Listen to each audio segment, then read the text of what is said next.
Aquarius, welcome to your March 2017 astrology reading with me, Anushka. So for you, the big theme this month, it's all to do with communication and what you perceive. And, love is a big theme this month because we've got Venus going retrograde. And your siblings could be involved in this, this month. That could be a key area of life. A lot of short distance travel, but your thinking and your communication is going to be something that will probably come under review. I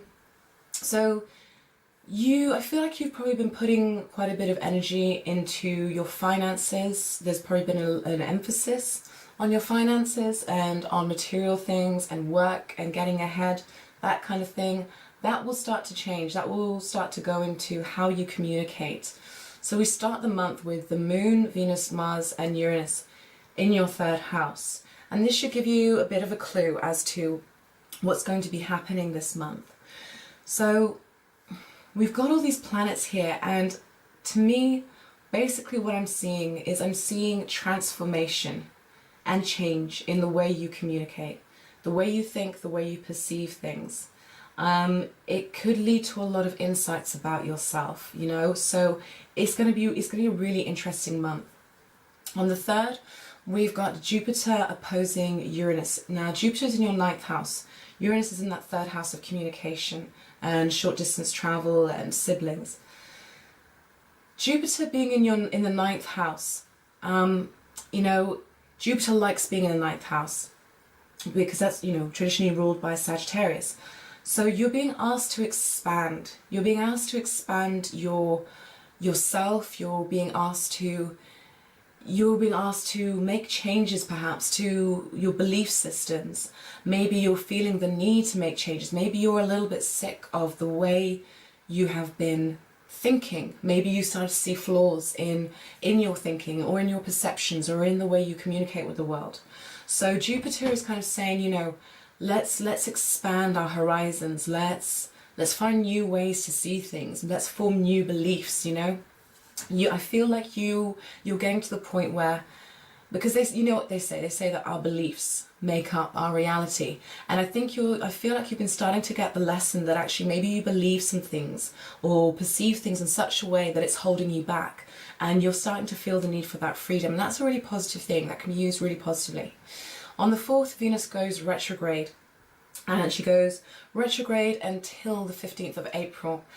Now, this is going to be, for you, I think, it's going to be to do with love and your relationships, but at the same time, you might be thinking about how you communicate in relationships and how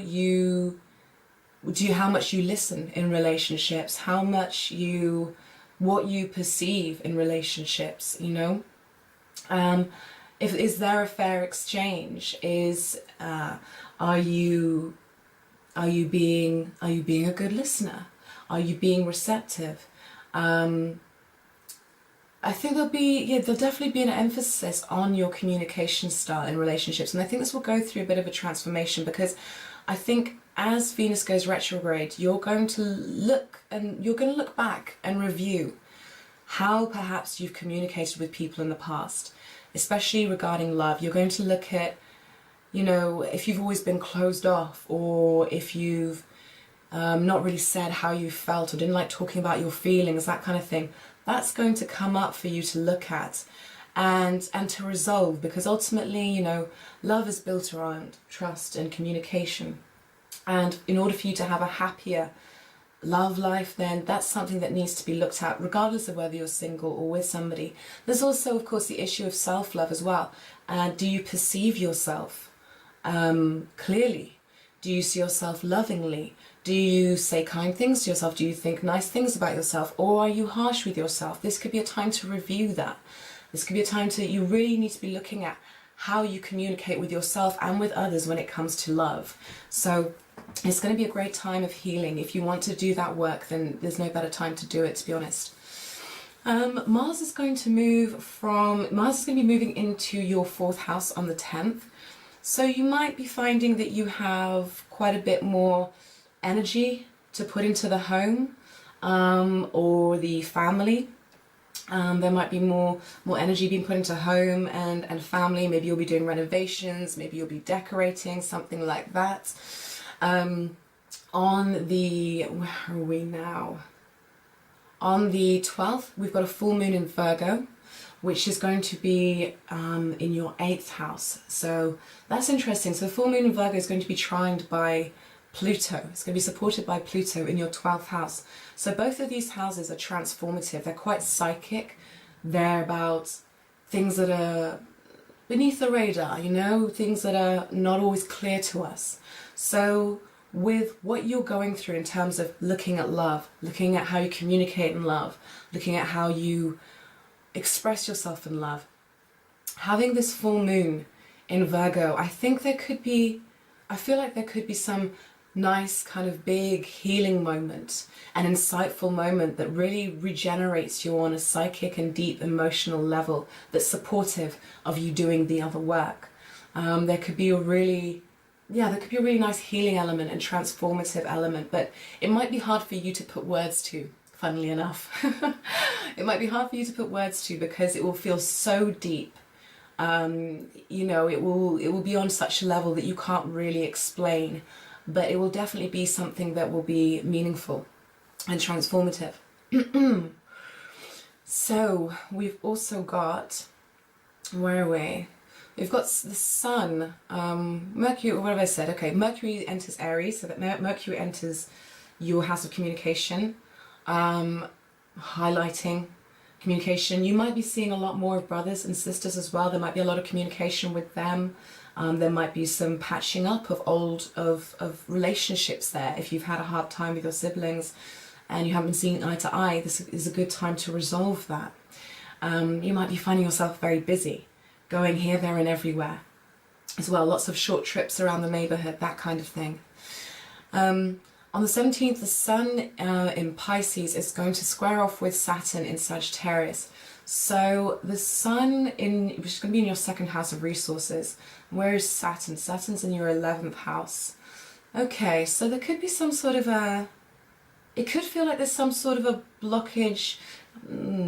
If you work with somebody, or if you have a lot of co-workers, or if you put stuff out to the public, there could be some sort of, you could feel like someone's trying to put a spanner in the works, or you're being blocked somehow from doing what you want to do. It might be that some sort of block is put up in terms of like you wanting to, maybe the money that you get for a job or something like that. There seems to be some sort of tension between either co-workers and people you collaborate with, groups of people, and your sense of abundance. So just watch out for that. On the 20th, we have the Sun. I think I've already said this.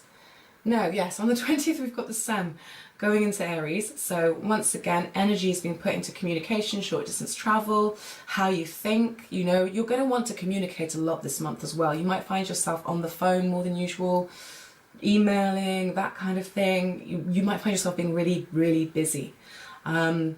It could be that it's in preparation for setting something up, you know, but you'll be communicating with a lot of people.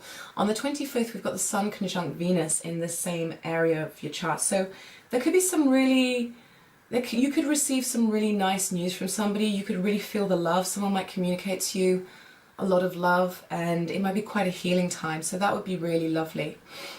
We've got a new moon then 2 days later on the 27th in that area as well. So it's really about communication and doing the work, you know, really doing your work in terms of how you communicate. You know, do you communicate what you mean? And when you say things, do you say them lovingly? How do you say them? Do you communicate with anger? How good is that for you? How good is that for the people around you? You know, because these are the things we want to clear up. And if you're angry or if there's an issue there, why is it there? Venus is asking you to look at that. If your communication style hasn't been serving you and hasn't been serving your relationships, Venus is saying, okay, we need to look at what's underlying this, what needs to be healed. You could find as well that with Venus retrograde, you know, somebody comes back into your life, an ex of yours, or maybe an old friend comes back into your life. You might find a lot of flirtation in the neighborhood as you're running your errands, that kind of thing. So that could be interesting.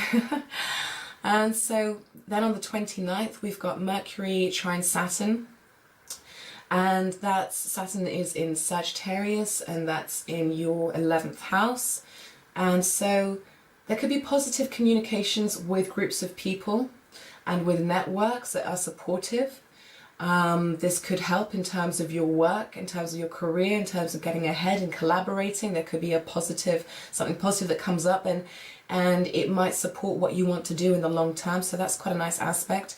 And then on the 31st, we've got Mercury heads into Taurus. So then it's following Mars into that area of home. So you're going to start thinking a bit more about home and family, maybe wanting to spend more time with home and family. But that's right at the end of the month. We end with Venus still retrograde. So like I said, there's still work to be done there in terms of, you know, love and how you communicate about love, how you feel about love, and how you perceive yourself. You know, it might be that you don't feel lovable, and that's why you communicate in ways that maybe aren't so good for you. So that's something to really be aware of. Oh, goodness me, it's starting to go dark. So I started these at the beginning of the day, would you believe? So it takes me all day to do these videos. So anyway, that is your horoscope for March, and I really hope it's a great month for you. I think it could be really insightful and really transformative, and at the end of it, if you work with it, you could find a lot more harmony in your relationships, not just your love relationships, but relationships with family and siblings and your neighborhood.